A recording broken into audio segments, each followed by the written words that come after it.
Corona మార్గదర్శకాలు విడుదల చేసింది ఏపీ వైద్య ఆరోగ్య శాఖ. కరోనా నివారణకు తగిన జాగ్రత్తలు తీసుకోవాలి అంటూ వైద్య ఆరోగ్య శాఖ సూచించింది. ప్రార్థనా సమావేశాలు, సామాజిక సమావేశాలు, పార్టీలు, ఇతర కార్యక్రమాలు వంటి వాయిదా వేసుకోవాలని వైద్య ఆరోగ్య శాఖ విజ్ఞప్తి చేసింది. రైల్వే స్టేషన్లు, బస్టాండ్లు, విమానాశ్రయాలు వంటి వాటిలో కోవిడ్ నిబంధనలు పాటించాలని స్పష్టం చేసింది. ఎక్కువ జనాభా ఉన్న ప్రదేశాల్లో మాస్కులు తప్పనిసరిగా వాడాలని వైద్య ఆరోగ్య శాఖ కోరింది. జ్వరం, చలి, దగ్గు, అలసట, గొంతు నొప్పి, రుచి, వాసన కోల్పోవటం, తలనొప్పి, కండరాలు లేదా శరీర నొప్పులు, ముక్కు కారడం లేదా ముక్కు దిబ్బడ, వికారం, వాంతులు, విరోచనాలు ఉంటే దగ్గరలోని ఆరోగ్య కేంద్రాన్ని సంప్రదించాలని వైద్య ఆరోగ్య శాఖ మార్గదర్శకాలు జారీ చేసింది.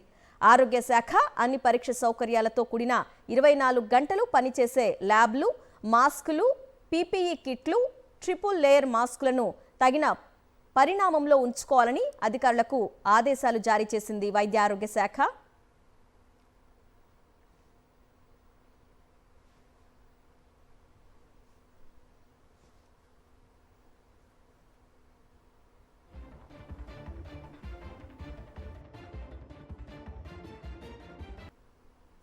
రైట్,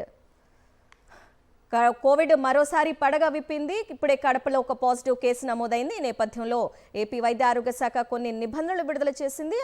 మరి ఆసుపత్రిలో ఎలాంటి జాగ్రత్తలు తీసుకుంటున్నారు, ప్రజలకు ఎలాంటి అప్రమత్తం కలిగిస్తున్నారు, డీటెయిల్స్ మా ప్రతినిధి సురేంద్ర అందిస్తారు. సురేంద్ర,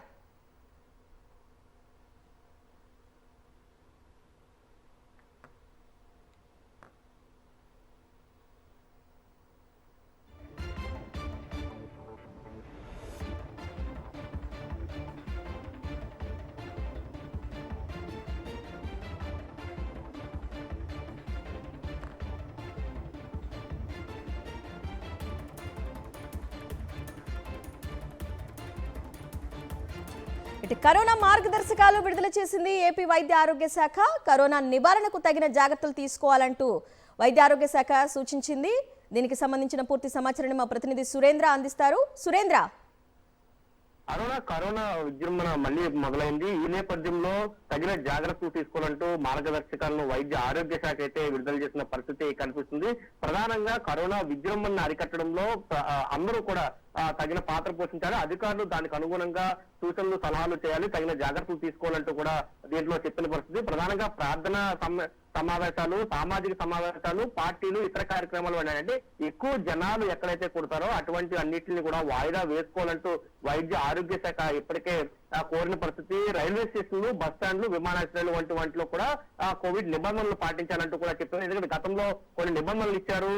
దూరం పాటించాలి, సామాజిక దూరాన్ని పాటించాలి, అదేవిధంగా చేతులను కడుక్కోవాలి, ఇటువంటివన్నీ కూడా చెప్పారు. అదే విధంగా ఇప్పుడు మళ్ళీ సేమ్ అదే మార్గదర్శకాన్ని కరోనా నివారణకు పాటించాలంటూ వైద్య ఆరోగ్య శాఖ చెప్పిన పరిస్థితి. ఎక్కువ జనాభాలు తిరిగేది వల్ల ఖచ్చితంగా మాస్కుని తప్పనిసరిగా వేసుకోవాలని చెప్పారు. జ్వరము లేదా అలసట, గొంతు నొప్పి, వాసన కోల్పోవడం, తలనొప్పి, కండరాల నొప్పులు, అదేవిధంగా ముక్కు కారడం, వాంతులు విరిచే ఇటువంటి లక్షణాలు ఏవైతే ఉన్నాయో వెంటనే దగ్గరలో ఉన్న ఆరోగ్య కేంద్రాన్ని సంప్రదించాలి, డాక్టర్ల సూచనలు పాటించాలి. ఇటువంటి ఉన్నప్పుడు వాళ్ళు ఐసోలేషన్స్ కి వెళ్ళాలి. 7 రోజుల పాటు ఐసోలేషన్ పూర్తి చేయాలంటూ కూడా చెప్పిన పరిస్థితి. దాంతో పాటు ఎక్కడైతే ల్యాబ్స్ ఉన్నాయో ఈ అన్నింటిలో కూడా పీపీ కిట్లు కానీ, లేకపోతే ట్రిపుల్ లేయర్ మాస్కులు కానీ, అదేవిధంగా 24 గంటల పాటు ఈ కరోనా టెస్టులు చేయడానికి సంబంధించిన పరికరాలన్నింటిలో కూడా ఏర్పాటు చేసుకోవాలంటే ఇప్పటికే మార్గదర్శకాలు జారీ చేసిన పరిస్థితి. దాంతో పాటు ప్రభుత్వ ఆసుపత్రుల్లో మళ్ళీ కరోనా వార్డులను ప్రారంభించిన పరిస్థితి కూడా కనిపిస్తుంది. ఇప్పటికే నిన్న రాత్రి ఎప్పుడైతే ఈ మార్గదర్శకాలు విడుదల చేశారో ఆ మార్గదర్శకాలు విడుదల చేసిన కొద్దిసేపటికే విశాఖపట్నంలో ఒక కరోనా కేసు నమోదైన పరిస్థితి కనిపించింది. దాంతో పాటు ఈ రోజు మళ్ళీ కడపలో మరొక కరోనా కేసు నమోదైన పరిస్థితి అయితే కనిపిస్తుంది. ఇప్పుడు కడపలో 26 నుంచి తెలుగుదేశం మహానాడు కూడా ప్రారంభం కాబోతుంది. పెద్ద ఎత్తున అక్కడ ప్రజలు కూడా రాబోతున్నారు. దీని మీద ఎటువంటి మార్గదర్శకాలు చెప్తారనేది వేచి చూడాలి. పెద్ద ఎత్తున అంటే ఎక్కడైతే సభలు, సమావేశాలు ఉన్నాయో అన్నింటికి ప్రజలు దూరంగా ఉండాలి. ఎందుకంటే మొదటి కరోనా, రెండో కరోనా వేవ్స్ లో మనం చూసాం, విజృంభణ భారీ స్థాయిలో జరిగింది. ప్రాణ నష్టం కూడా అదే విధంగా జరిగింది. ఆప్తులను కోల్పోయారు. ఈ నేపథ్యంలో తగిన జాగ్రత్తలు తీసుకోకపోతే మరింత ఇబ్బంది అయ్యే పరిస్థితి ఉంటుంది. కాబట్టి ఖచ్చితంగా కరోనా మార్గదర్శక వైద్య ఆరోగ్య శాఖ ఏవైతే మార్గదర్శకాలను విడుదల చేస్తుందో ఆ మార్గదర్శకాలను ఖచ్చితంగా ప్రజలందరూ పాటించాలి. ప్రజలు ఆ విధంగా పాటించే విధంగా కూడా అధికారులు తగిన జాగ్రత్తలు తీసుకోవాలంటూ ఇప్పటికే చెప్పిన పరిస్థితి కనిపిస్తుంది. ఇప్పటికే అన్ని జిల్లాల కలెక్టరేట్ తోటి మీడియా సమావేశాలు కూడా కలెక్టర్లు మరికొద్ది సేపట్లోనే మీడియా సమావేశాలు పెట్టబోతున్నారు. ఎందుకంటే కరోనా విజృంభణ పెరిగిన నేపథ్యంలో దానికి అరికట్టడానికి ప్రభుత్వం తగిన చర్యలు తీసుకోబోతుంది. ఆరోగ్య శాఖ దానికి అనుగుణంగా మార్గదర్శకాలు అయితే విడుదల చేస్తుంది. ప్రజలను దీన్ని పాటించాలంటూ కూడా చెప్పిన పరిస్థితి కనిపిస్తున్నారు. Okay Surendra, thank you.